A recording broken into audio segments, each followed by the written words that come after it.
అందరికీ నమస్కారం అండి.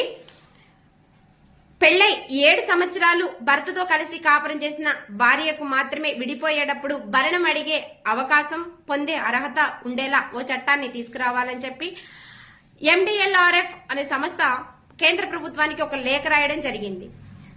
వాళ్ళకు పుట్టిన పిల్లలు కూడా కేంద్ర ప్రభుత్వం గాని రాష్ట్ర ప్రభుత్వం గాని స్వాధీనం చేసుకుని వాళ్ళకయ్యే ఖర్చు తల్లి నుండి సగం తండ్రి నుండి సగం తీసుకుని వాళ్ళకి మెరుగైన జీవితాన్ని అందించాలని ఇలాంటి కొన్ని చట్టాలను కూడా దీంట్లో యాడ్ చేయమని చెప్పేసి ఒక లేఖను రాయడం జరిగింది.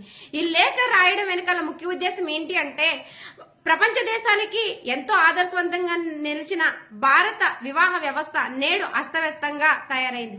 పెళ్లి సంవత్సరం కాలం కాకముందే భర్త ఆస్తిపై కన్నువేసి అతని సంపాదనపై ఆశపడి కేసులని చెప్పేసి వాళ్ళు ఇబ్బంది పడుతూ భర్తని ఎన్నో వేధింపులకు గురి చేస్తూ వివాహ వ్యవస్థను అస్తవ్యస్తం చేస్తున్నారు నేటి మహిళలు. వీటన్నిటికీ ఫుల్ స్టాప్ పెట్టాలన్నా, వివాహ వ్యవస్థ పట్ల భరోసా భద్రత కల్పించాలన్నా ఇలాంటి కొత్త చట్టాలు రావాలని చెప్పేసి ఈ సిఫారాలో జారీ చేయడం జరిగింది.